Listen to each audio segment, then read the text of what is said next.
I'd like to welcome Liam, who's got a presentation, and thank him very, very much for joining us. Liam Black, who's the chief, he's the chair of the Big White Wall. He's a social investor. He's an author and he's a commentator, and he's somebody whose phone I always ring when I need advice. So, Liam, over to you, and welcome. Thank you. Well, thanks very much, Craig. Hello, everyone. Can you see the screen? Can you see the our friend the coronavirus on there? Yes. Yeah. Yes, we can. Okay.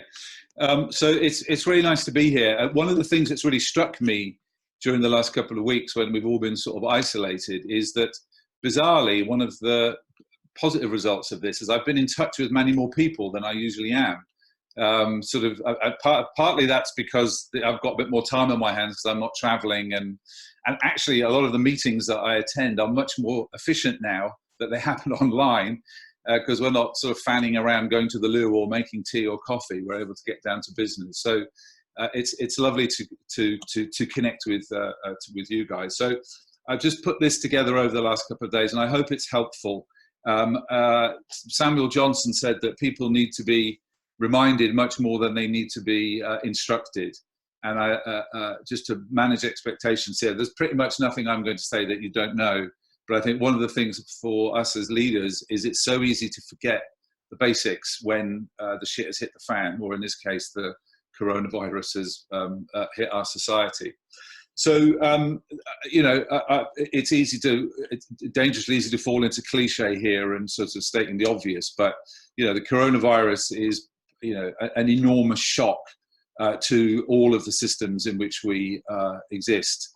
And I think I have personally felt it as a leader in extraordinary times. I'm chair a business that has just seen a huge spike in demand, people all over the world coming onto our platform, and this is putting an immense pressure on so many of the team, and it's just a new place for us to be. And then other companies in the portfolio some are in real trouble, and suddenly we find ourselves having conversations that a month ago we didn't dream we would ever be having. So I'm not positioning myself here as an expert, but as just someone like you guys who's in the middle of this trying to make sense of it. And this is where I feel that I am. It's sort of, every single thing that I'm involved in has been challenged by this, and just every day it's kind of, what the fuck is going on, and how do I lead and how do I make sense of this? There's been some great humour that's come out of this. I think one of the just some of the humour that's coming out is good. This is something I found on it was on Twitter this morning, and will appeal to those who also think The Great Lebowski is one of the best films that was ever made. Also, this tweet this morning made me chuckle. There's a lot of sort of, look what I'm doing, and look what my family are able fantastically to do. And this thing about, making sourdough bread from ancient Egyptian pyramid recipes made me smile. I think we're all trying to find, our way through it. A friend of mine called Patrick Copeland, who's an artist, is doing these amazing things at the moment where he's taking old masters and putting them into the time of coronavirus. But let me sort of start getting into this leadership thing with, this is the actual quote from what happened this week when I joined the investment committee meeting of Impact Ventures UK, the impact fund that I helped found and I advised. Arrived and said, what's on the agenda? And they said, we're dividing it into three things: the positive, the negative, and the existential. And I'm guessing for everyone who's listening to this, your company, your organization, your charity, whatever organization you have, will fall into one of these categories, where it's an existential threat to you, whether you can survive it or not. It's negative, but you're not sure maybe what the outcome will be, or it's offers some positive opportunities to restructure or to take advantage of the changed situation. An article I would highly recommend to everyone is written by this woman, Sarah Lacey, who's based in Silicon Valley. And she has for years been a very trenchant analyst of the sort of surveillance capitalism, tech bro culture that's emerged in the Valley, and founded a couple of years ago a company for women founders called Chairman Mom. And she's written this great article on LinkedIn, which you can find by searching her on LinkedIn, in which she says in the next 30 days, this was written last week, you will know every brand, every boss, every partner, and every friend a lot better than you do now. What do you want to show people? And that's the question that I'm asking of us today. What do we want to show people as leaders in these extraordinary times? Now, some people are showing themselves up to be what we always knew that they were. This is a picture outside of a Wetherspoons pub, where the founder and main shareholder, his reaction to this was to the emergency was to decide he wasn't going to pay people and experience a massive public backlash on the back of that, and now is paying people, but is not paying his suppliers, as far as I know. If that's changed, so I apologize to him, but my current information that he isn't. And so the truth serum that this coronavirus has made him swallow is for all to see actually what he does believe about the people who work for him. Another example of the virus truth serum has been with this guy Mike Ashley at Sports Direct. You no doubt heard about him. Not a guy who's divided opinion all the time, and he's been CEO of the Frasers Group, which owns Sports Direct. Again, coming out trying to argue that his business was an essential service and should be exempt. And then in this apology letter, not really apologizing, but apologizing for any misunderstandings, which is usually the get out of jail card for anyone who's not really apologizing. So I guess one of the things I'm saying is don't be like them, and I'm sure you're not. I'm sure you're not. But there's lots of really good examples too of brands and leaders who are really being revealed as being good people, good companies, doing the right thing. Here's just a couple. Principality Building Society, Ruth, I'm sure many of you know, reduced to tears by the quality of service that she was able to receive in a very difficult situation for her.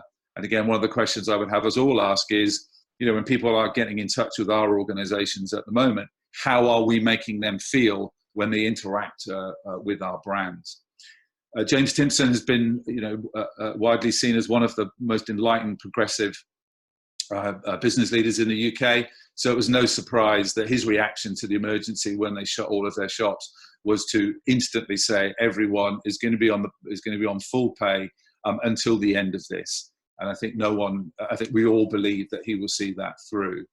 I was quite struck early on by Pret, a relatively easy give for them to offer, free drinks and half price to people on the NHS. But again, a good move.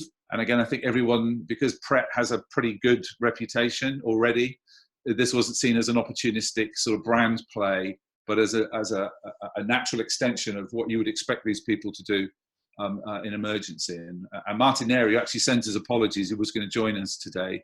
Highlighted Aldi, who in the middle of the crisis that's facing them in terms of their supply chain and the pressure, their response, give all their staff a 10% bonus, which again I think is terrific. I mean, they've run rings around lots of supermarkets, haven't they, in recent years? And I think again they're setting the agenda with a response to how they treat their staff in this time of change. And just two examples from my own experience this very week, which for me have been very heartening. Many of you might be aware of the Bevy, which is a community-owned pub in Brighton on a housing estate on the edge of Brighton, owned by the community, operates this pub called Bevy. It's in an area called Bevington. And the chair of the board there is a man called Bob Thust, who again will be known to many of you, and is someone that I have the great delight and honour to mentor. I mentored Bob for a few years, and we were talking earlier this week about how they are responding to this crisis, which for them could be existential. Like a lot of community businesses, not much money in the bank, very slim margins, but a vital service in their community.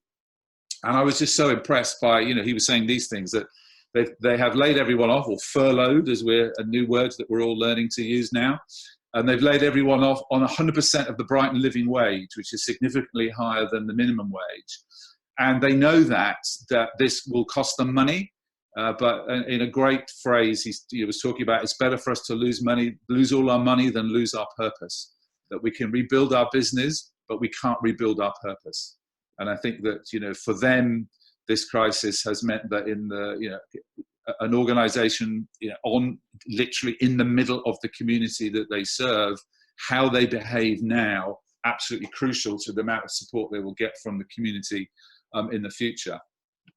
Also, he was talking about how, like a lot of organizations in whatever sector you're in, there's always a lot of talk about innovation and lots of meetings and so on, but having to literally shut the doors has pushed them to activate their innovation plans. So they've now moved to a takeaway model, which he was telling me yesterday is going very, very well and is enabling them to reach many more parts of the community, which are basically the people who don't come to the pub who they wanted to reach out to. So a good example, small example of a way in which this crisis is forcing people to think differently and do differently on the back of their purpose.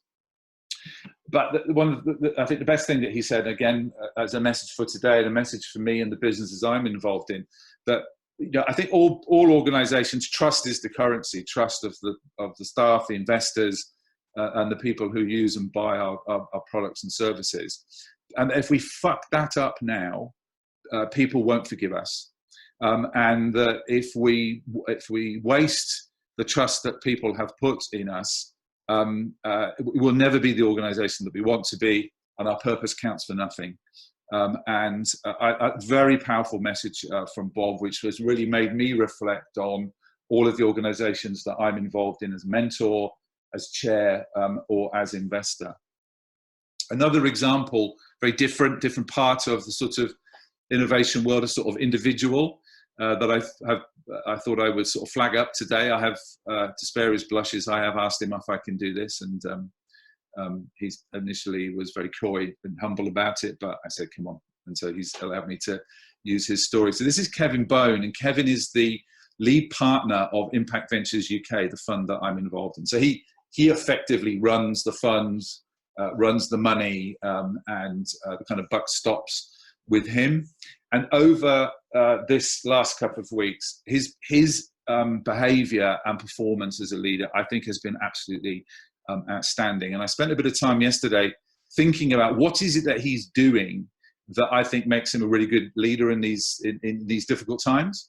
And I'm not going to read through all of these, but I think there's one thing that he does very, very well. He does it, he has done it in the past, but at the moment he's doing it to a different level. Is this last one about making others feel heard and inspiring confidence in people. Even when we've had some very, very difficult board meetings and very, very difficult investment committee conversations, taking some big decisions that affect people's lives and people's businesses, he always, you never leave a meeting that Kevin is running not feeling that you've been heard, or feeling that everyone that's sat around that table, that their voice and their opinion has been listened to. Not always agreed with, but always listened to. And he's inspiring confidence in me and in others at a time when confidence is being just machine gunned every day by what is going on. So again, I would recommend you have a look through that list and see if any of those you might have forgotten about during these times. And again, I think well worth doing. The other thing that he doesn't do, despite bringing confidence and hearing, is not ducking really difficult conversations. And he has initiated some very difficult conversations with the various stakeholders involved in the businesses that we get behind. So again, I think one of the things that we're really called out to do in these times is to have some very difficult conversations about the shape of our businesses, the future of people in those businesses, and around money, obviously. And so to sort of conclude my little presentation, I've sort of done a list, not in any particular order really, about things that I would advise. I try to advise myself and also the people that I mentor and companies I'm involved in. Number one, don't be a dick. I mean, this is an opportunity for us to really shine as leaders, particularly in purpose-driven organizations. But again, I'm not going to go through this whole list, but there's a couple that I would pull out that I think are really incumbent upon us as leaders to think about. And the first one is to start now to think about what re-entry is going to be like.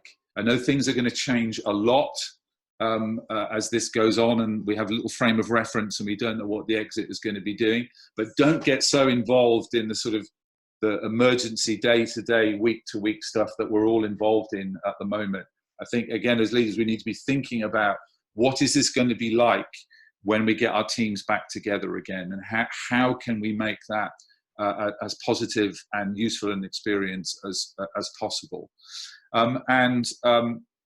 I think the question to ask that I've been asking myself and encouraging others to ask that are in my sort of world is not how do we preserve what we've got, because I don't think what we've got will be the same when we come out of this, but how could we be different and better in the future? What are we learning right now as we sort of respond to these emergency times that could be insights into how we can be better organizations in the future? And another way of articulating, I guess, is the final question there, is that, how could our models get better as a result of this unprecedented shock? And just to give you a couple of examples from the sort of thinking that's going on in my head with some of the businesses. So one of the businesses that we invest in, which we were very proud of, is a business called Ori, ORRI, which is a company that Impact Ventures UK is the sole investor in and started over a year ago.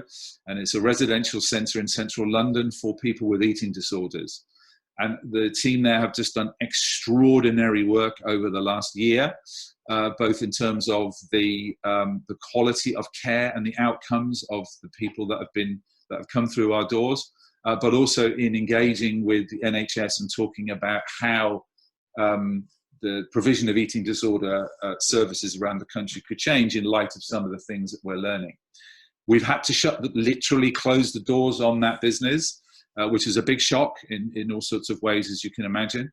But within a few days, the company was up and is now online and is providing those services online. And that's making us think, well, actually, in the future, and we fully intend that we'll be able to open up that centre at some point in the future and open others. But what is the digital opportunity that there is to be able to touch the lives of more people and help more people? So we're already beginning to think about that. And similarly with the Big White Wall, which is, as I said earlier, has experienced a massive spike in numbers of people using our platform and numbers of organizations expressing an interest in becoming partners with us. We are a digital business. Our psychologists and professional therapists are all remote. They work all over the world on their laptops to do their shifts for us. But now the entire business is remote. And we might be in the situation of, if we need to recruit more people in the coming weeks, that we're recruiting people that we never meet because we can't because of the lockdown. So what does that mean for us as a business in the future? I don't think we will ever become a completely digital, decentralized business, but being able to cope well at this time, having forced to be decentralized, is certainly making me think as the chair about what does that mean for our model in the future. So I would encourage everyone listening to this to really, as you're dealing with the day-to-day, and I don't underestimate for 1 second how difficult that is, managing money, managing clients, dealing with anxious and fearful staff members. I think it's incumbent upon us as leaders to make sure we take the time with our fellow leaders and the rest of the staff to think about what that future is going to look like once this emergency ends, or we get into a very different sort of new normal. So, I just finished with this final question: what is it that you want to show people? And I think that's the question that this emergency is asking of us all. And if any of you want to get in touch with me directly, I'm very happy to have those conversations. You're obviously an interesting bunch of people. And I think talking to others in similar situations to us is one way of getting through what, for me, is just this unbelievably surreal experience, which I never expected, and I guess none of us did. So I'll finish there and just wish you all the best, and I'll try and answer any questions that you've got. Thank you, Liam. Thank you. That was wonderful. And we have got a few questions in the chat. I'm going to use chairman's privilege to ask one question myself, if that's okay. It's okay. On your very last, on your very last slide, I think it was your fourth bullet. I think it was all about basically find someone to talk to who you don't employ and you don't sleep with or share a bed with or whatever. What were you driving at with that? Is that about basically, you know, find somebody else? Unspecified to talk to. Yeah. So what's the drive there? I think I'm imagining most of the people on this event right now are CEOs or chairs or right. So all of you will know that one of the things they don't tell you about becoming a CEO is how lonely it can be. You know, that there is a massive distance between being number 2 and being number 1. You know, when everyone looks down the table at you and asks you, well, you know, what are we going to do, Craig? You know, what are we going to do, Liam? What are we going to do, Joe? So even in good times, I think that being in the hot seat it can be lonely. And we don't talk about that enough, I don't think. But at the moment, I think where the kind of decisions that we're being faced with and we're having to make, I think and the fact that we are now actually, you know, physically isolated, I know that is exacerbating the loneliness of some of the leaders that I'm in touch with. And I think it's really, really important to be able to just be honest about how shit you might be feeling and how worried you might be feeling, how sick to your stomach you might be feeling about having to let people go or cut back on services, or see what you've built over the last few years suddenly dissolving in front of your eyes. I think we're all having that experience to a lesser extent. And these are the sorts of things that you can't and probably shouldn't share with, you know, the people you sleep with, or the person you sleep with, or your chair or your second in command. So that, for me, having people in my life that have those relationships with me, which I can say, do you know what, I'm just really, really scared, and I'm feeling that, you know, I'm well out of my depth here, and I don't know what to do. Having someone to express that to, just the ability to be able to express it and get it off my chest and out of my head in itself helps me.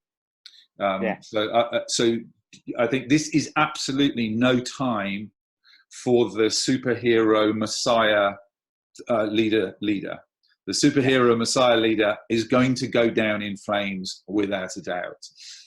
So this is a time for leaders who are honest with themselves and honest with the people around them, but also create the support for themselves to be able to make sure that this doesn't do our head in and we don't go under.